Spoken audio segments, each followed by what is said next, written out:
मोदी सितंबर से पहले अपनी वजारत उस्मा को बचाने के लिए कोई एडवेंचर कर सकता है। उन्होंने अपना इक़्तिदार बचाने के लिए अपने पूरे मुल्क को आग में और जंगों में धकेला है। क्या पॉसिबिलिटीज हैं ऑपरेशन सिंदूर 2.0 के लॉन्च होने की? 21वीं सदी को जंगों की सदी कहा जाता है, the century of wars. Operation Sindoor का ड्रामा किया, उसके नतीजे में जब हमारी रिटेलिएशन आई तो सिर्फ इंडिया तबाह नहीं हुआ, जो वेस्टर्न वेपन इंडस्ट्री है उसको भी एक हिट लगी है। उस इलेक्शंस में जीतने के लिए अगर 500,000 या 10,000 20,000 सैनिक मर भी जाएं तो कोई मसला नहीं है। तो ये उनका जर्नल रिटोरिक होता है इंडियन पॉलिटिशियंस का।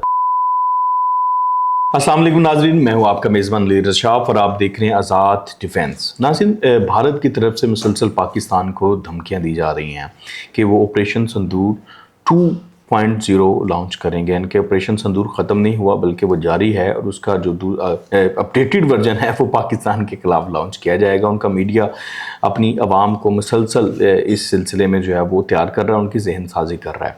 तो इसी पे हम बात करेंगे कि क्या ये जो है ये सिर्फ मुँह के फायर हैं या बयानिया है, मोदी के लिए फेस सेविंग है, या फिर प्रैक्टिकली भी कुछ ऐसा हो सकता है। इसी पर बात करने के लिए हमारे साथ मौजूद हैं सीनियर तज्ज़ियाकार जियोपॉलिटिकल एक्सपर्ट अहमद हसन साहब। सर, बहुत शुक्रिया आपके कीमती वक्त का। मुझे ये बताइएगा कि क्या पॉसिबिलिटीज़ हैं ऑपरेशन सिंदूर 2.0 के लॉन्च होने की, या सिर्फ बयानिया की हद तक है?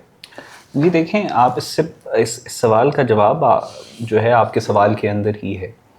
भारत को पिछले ये जो ऑपरेशन बनियान मरसूस और मार्का हक हुआ है, इसमें आप डायनामिक्स को ज़रा समझने की कोशिश करें कि भारत को जो तकलीफ़ हुई है, भारत की जो बयानियाँ पिछले 10 साल से, और इवन कुछ एनालिस्ट का ये भी कहना है कि पिछले 70 साल से जो इंडियन यूनिटी का, इंडिया की जो हाइपर वेंटिलेटेड एक जिंगोइस्टिक इन्होंने एक इमेज बनाया हुआ था इंडिया का, वो सारे का सारा तबाह हुआ है। और ना सिर्फ भारत बल्कि जंगों के दौर में 21वीं सदी को जंगों की सदी कहा जाता है, द सेंचुरी ऑफ वॉर्स। इस वक्त पूरी दुनिया में जो कॉन्फ्लिक्ट्स हैं वो वर्ल्ड वॉर 2 से ज़्यादा हैं। ऐसा पहली दफ़ा हुआ है दुनिया की तारीख में।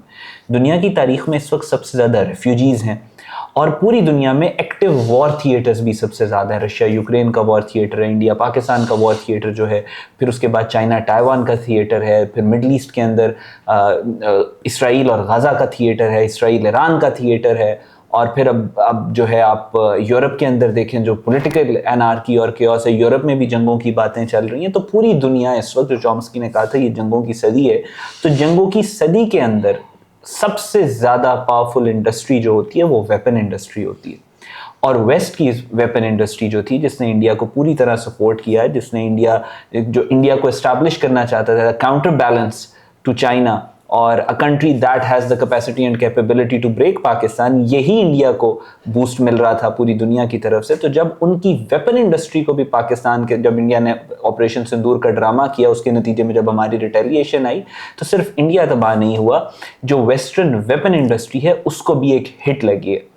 और जाहिर है उनकी रेपुटेशन, आप इंडोनेशिया का अगर देखें तो इंडोनेशिया ने अपने बहुत सारे ये राफेल ऑर्डर किए हुए थे। जब पाकिस्तान ये वाला हमारा मार्का हक हुआ है, उसके बाद उन्होंने उसकी जो परचेज है उसको रोक दिया, और फिर उसके बाद फ्रांस की ये जो राफेल्स हैं, इसकी जो इंडस्ट्री है, इसके शेयर्स नीचे गए और चाइनीज़ इंडस्ट्री एस्टैब्लिश हो गई है।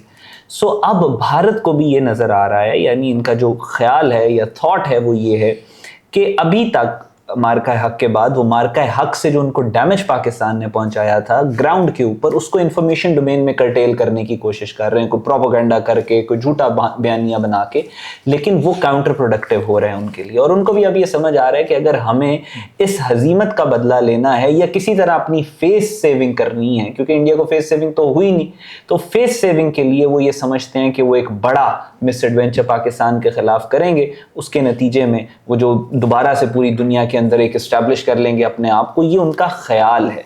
और वो ख्याल, ये जो मिस कैलकुलेशन है, ये इनको मजबूर करेगी पाकिस्तान के ऊपर एक और मिस एडवेंचर करने के लिए।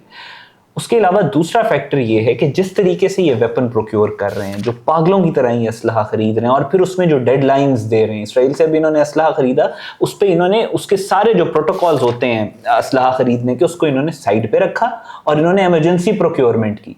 और बाकी जो ड्रोन्स जिस तरीके से ये ले रहे हैं, जो इनका पॉलिटिकल रिटोरिक है, जो ग्राउंड के ऊपर इनकी पॉलिटिकल गवर्नमेंट की कंपल्शंस हैं, जो मोदी का ग्राफ गिर रहा है, मोदी के खिलाफ जो बीजेपी में कू हो रहा है, जो योगी आदित्यनाथ को लाने की बात हो रही है, ये सारे इंडिकेटर्स इस तरफ इशारा कर रहे हैं कि इंडिया पाकिस्तान के खिलाफ एक और मिसएडवेंचर लाजमी करे।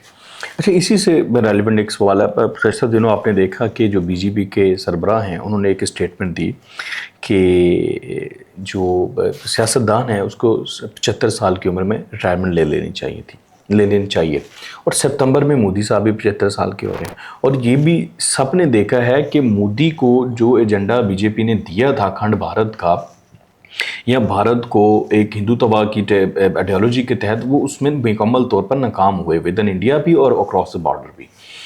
तो मतलब वो डिसअपॉइंटमेंट तो है। तो ये वाज़ेह तौर पर नज़र आ रहा है कि मोदी को अब वो हटाना चाहती है आरएसएस। अभी आपने योगी आदित्यनाथ का भी जिक्र किया, वो उससे बड़ा एक्सट्रीमिस्ट है।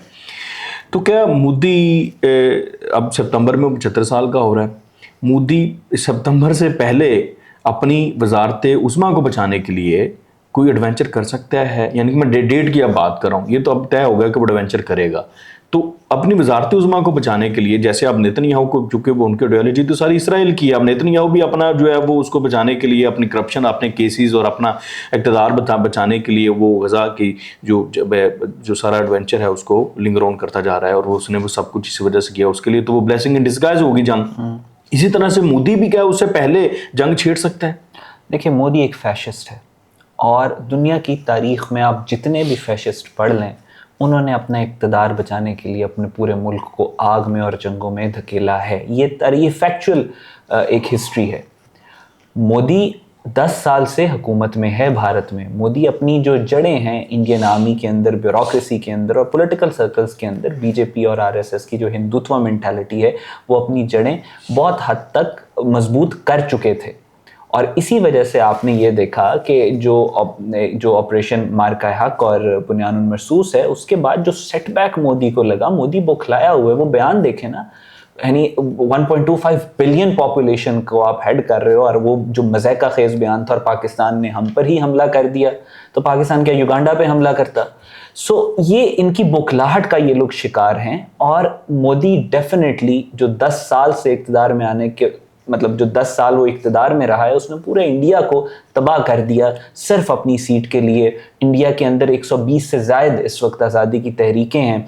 जो फार्मर प्रोटेस्ट का आपको याद होगा, उसमें जो मोदी की पॉलिसी थी, सिर्फ अपने इक़्तिदार को बचाने के लिए, अबानी अडानी को खुश करने के लिए, उसने खालिस्तान की मूवमेंट को दोबारा से जान डाल दी। मणिपुर के अंदर उसने मेती जो कुकी क्रिश्चियंस हैं, मेती हिंदूज के खिलाफ, उन्होंने उसको खड़ा कर दिया। पूरे इंडिया के अंदर सिर्फ इक़्तिदार बचाने के लिए उसने इंडिया को आग लगा दी है। तो अपने इक़्तिदार बचाने के लिए वो, उनका तो एक आम रिटोरिक होता है कि जी जो हमारे इलेक्शंस होते हैं, उस इलेक्शंस में जीतने के लिए अगर 500, 1000 या 10,000, 20,000 सैनिक मर भी जाएं तो कोई मसला नहीं है। तो ये उनका जर्नल रिटोरिक होता है इंडियन पॉलिटिशियंस का। So it is highly likely, जैसा आपने बात की, कि मोदी ज़रूर अपना इक़्तिदार बचाने के लिए कुछ ना कुछ तो करेगा। क्या आपको लगता है कि वो चुप करके चला जाएगा? नहीं, बिल्कुल ठीक है। अच्छा, आखिरी सवाल और बड़ा शॉर्ट आंसर कीजिएगा। अगली जो जंग है डेफिनेटली वो पूरी शिद्दत के साथ होनी है। ये वाली जो जंग है, इससे ज़्यादा मतलब ये तो कुछ भी नहीं, ये तो मैं रिहर्सल थी शायद। तो क्या उसमें चाइना के डायरेक्ट इन्वॉल्व होने के चांसेस हैं? देखें, ये जो जंग थी, अपनी तरफ से उन्होंने ये भी बहुत बड़ी लॉन्च की थी। वो जाहिर है पहली रात में जब आप अटैक करते हैं कुछ 100 के करीब जहाज़ों के साथ और आपके 6 जहाज़ गिर जाते हैं 2 घंटे के अंदर अंदर, और पाकिस्तान का एक जहाज़ भी नहीं गिरता, तो आप एक शॉक में चले जाते हो। आपको एक एनालिसिस पैरालिसिस हो जाता है। मतलब 6 जहाज़ काउंट करना ही आपके लिए मुश्किल है, उसके बाद आपने रिस्पॉन्स बिल्ड करना था। सो अगली जो जंग होगी, अगला जो राउंड 2 जिसको ये कह रहे हैं, तो उसमें इनका प्लान यही है कि अपने नंबर्स से ओवरवेल्म करेंगे, यानी इसका स्केल बढ़ा के वो पाकिस्तान के ऊपर हमला करेंगे। उसमें क्या सरप्राइजेस होते हैं फॉरेन पॉलिसी डोमेन में, पाकिस्तान काइनेटिक डोमेन में क्या सरप्राइजेस देता है, वो एक पूरा पैकेज है इंडिया के लिए जो कि उनको मिलेगा। लेकिन जहाँ तक आपकी बात है कि बाकी ममालिक इसमें इन्वॉल्व होंगे, आई थिंक इंडिया अपनी हरकतों की वजह से पाकिस्तान अगर ना भी करे, पाकिस्तान जैसा मैंने आपको कहा, पाकिस्तान इंडिपेंडेंटली हमने इंडिया को रोका, हम पिछले 70 साल से रोक रहे हैं अल्लाह के फजल से। पाकिस्तान की एक बहुत अच्छी फॉरेन पॉलिसी अभी हमें देखने में मिली है, पाकिस्तान के अच्छे रिलेशंस है, पाकिस्तान की नेशनल सिक्योरिटी पॉलिसी पाकिस्तान की फॉरेन पॉलिसी को कॉम्प्लीमेंट कर रही है, foreign policy national security policy को कॉम्प्लीमेंट कर रही है। पाकिस्तान अपनी डायरेक्शन के अंदर चल रहा है। और लेकिन चाइना अगर इन्वॉल्व होगा डायरेक्टली, जो आपने, चाइना वैसे पाकिस्तान के साथ अच्छे रिलेशन है, पाकिस्तान का इंटरेस्ट चाइना के साथ अलाइन करता है, चाइना का पाकिस्तान के साथ अलाइन करता है, लेकिन अगर चाइना इन्वॉल्व होगा तो वो इंडिया की अपनी गलतियों की वजह से वो नॉर्थ ईस्टर्न स्टेट्स वाली साइड पे होगा, जो हमने अभी लास्ट पॉडकास्ट में भी डिस्कस किया कि किस तरीके से वो चाइना को प्रोवोक कर रहे हैं कि चाइना पाकिस्तान के साथ है। So this is what it is. बिल्कुल ठीक है सर, बहुत शुक्रिया आपको कीमती वक्त का। नाज़रीन, आपने सुना कि भारत जो है वो ऑपरेशन सिंदूर 2.0 यानी कि दूसरे राउंड की तैयारी कर रहा है, और इस राउंड के लिए हम सबको भी तैयार रहना चाहिए। और वो तैयारी कैसी होनी चाहिए, हमें अब खुद बहसीयत कौम हमें क्या किरदार अदा करना चाहिए, अगले पॉडकास्ट में हम इसी पर बात करेंगे। तब तक के लिए मुझे इजाज़त दीजिए। अल्लाह हाफ़िज़।